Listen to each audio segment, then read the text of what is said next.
दोस्तों, ओम नमः शिवाय। तो फ्रेंड्स, सावन का पावन पवित्र महीना शुरू होने वाला है और आप तो जानते ही हैं, अगर सावन के महीने में रोजाना हम भगवान शिव शंकर का पूजन करते हैं तो सभी मनोकामनाएं पूर्ण हो जाती हैं। आज की इस वीडियो में हम जानेंगे कि सावन के महीने में रोजाना हम शिव शंकर भगवान का पूजन कैसे कर सकते हैं। तो देखिए, रोजाना पूजन करते हैं तो बहुत सरल विधि से पूजा की जाती है, क्योंकि रोजाना हम बहुत ज्यादा सामग्री में पूजा नहीं कर सकते हैं। जिस पूजा घर में आप डेली पूजा करते हैं वहीं पर आप शिव शंकर का पूजन कर सकते हैं। तो वहीं पर आप एक थाली ले ले, थाली को अच्छे से साफ कर लेना है हमें, और एक ही थाली आप पूरे महीने यूज करेंगे। तो देखिए, थाली में सबसे पहले हमें बेलपत्र रखना है, उसके बाद हमें शिवलिंग को विराजमान करना है। अगर आपके पास घर पर शिवलिंग है तो आप विराजमान करें, नहीं तो आप मिट्टी से पार्थिव शिवलिंग भी बना सकते हैं।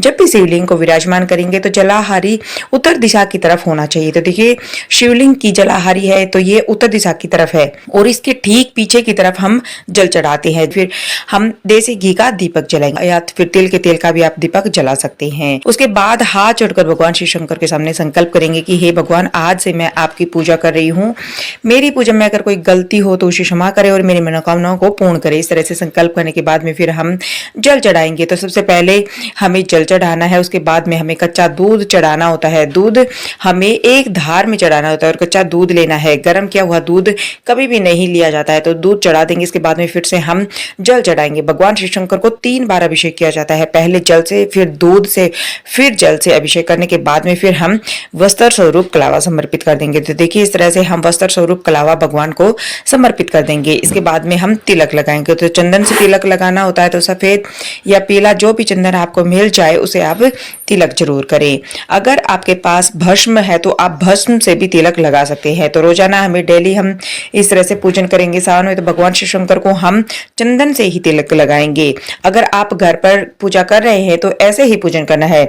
अगर आप मंदिर में पूजन कर रहे हैं तो भी इसी तरह से आप पूजा कर सकते हैं। इसके बाद में हम दिए को तिलक कर देंगे। फिर हम अक्षत यानी चावल समर्पित करेंगे। हम बेलपत्र चढ़ाएंगे। बेलपत्र की जो डंडी होती है उसको हम तोड़ देंगे और उल्टा बेलपत्र चढ़ाया जाता है, यानी बेलपत्र की चिकनी साइड शिवलिंग को स्पर्श होनी चाहिए। इस तरह से बेलपत्र चढ़ाया जाता है। भगवान शिव शंकर की पूजा में बेलपत्र का बहुत ही अधिक महत्व है। तो बेलपत्र की व्यवस्था पहले से ही हम कर लेंगे। एक बार बेलपत्र ले आए, फ्रिज में रख दे, काफी दिन तक आप बेलपत्र चढ़ा सकते हैं, क्योंकि बेलपत्र बासी नहीं होते हैं। तो बेलपत्र आप जरूर चढ़ाए। इसके साथ ही अगर आपके पास फूल है तो आप फूल चढ़ाए। मेरे पास यहाँ पर भगवान शिव शंकर के प्रिय मदार के फूल है, तो मैंने यहाँ पर मदार के फूल चढ़ा दिए हैं।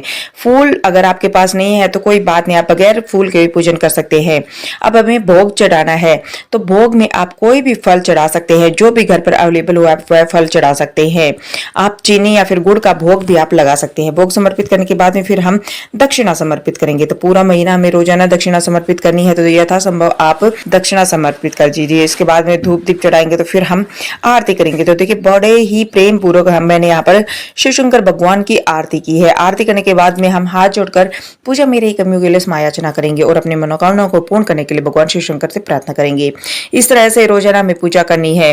5 या 10 मिनट लगेंगे, बहुत ही जल्दी पूजा हो जाती है। पूजा के बाद में 1 लोटा जल आप सूर्य देवता को भी अर्घ जरूर दे दे, और जो भी आपने प्रसाद चढ़ाया है, जो भोग चढ़ाया हुआ है, आप घर के सदस्यों में प्रसाद स्वरूप वितरण कर दीजिए। इसके साथ ही देखिए, अगर आप दक्षिणा चढ़ाते तो दक्षिणा आप इकट्ठी कर ले, पूरे महीने की दक्षिणा इकट्ठी कर ले, क्योंकि आपको तो पूरे महीने पूजा करनी है। तो पूरी दक्षिणा इकट्ठी करने के बाद में अंत में जब हम उद्यापन करेंगे तब इस दक्षिणा को दान करेंगे। जब दीपक शांत हो जाएगा तो उसके बाद में जो भी हमने जो फूल चढ़ाए हैं वह हम घर के किसी गमले में डाल देंगे। तो इस तरह से हमें फिर से शिवलिंग के ऊपर से अपने स्थान पर विराजमान कर देना है। और जब आप पूजा करेंगे तो ध्यान रखें, अपने मन में ओम नमः शिवाय का जाप लगातार करते रहें, ताकि भगवान शिव शंकर अति शीघ्र आपकी मनोकामना को पूर्ण कर सके। सावन का महीना भगवान शिव शंकर को इतना प्रिय होता है। अगर सावन के महीने में अगर आप शिवलिंग पर 1 लोटा जल और 1 बेलपत्र भी चढ़ा देते हैं तो इससे महादेव प्रसन्न हो जाते हैं। और आप सावन के महीने में रोजाना भगवान शिव शंकर का पूजन जरूर करें, ताकि भगवान शिव शंकर आपकी मनोकामना को पूर्ण करे और आपको सभी प्रकार के सुखों की प्राप्ति हो। तो इस तरह से रोजाना सुबह सुबह स्नान करने के बाद में आप शिव शंकर भगवान का घर पर ही बहुत सरल तरीके से पूजन कर सकते हैं। तो आपको पूजा की विधि कैसी लगी कमेंट में जरूर बताइए। अगर आपको ये वीडियो थोड़ी सी पसंद आई है, थोड़ी सी भी यूजफुल लगी है, तो इसे ज्यादा से ज्यादा शेयर कीजिएगा, वीडियो को लाइक कीजिएगा और हमारे चैनल को जरूर सब्सक्राइब कीजिएगा, ताकि ऐसे ही वीडियोस आपको जल्दी से जल्दी मिल सके। तो दोस्तों, मिलते हैं नई वीडियो के साथ। तब तक के लिए ओम नमः शिवाय।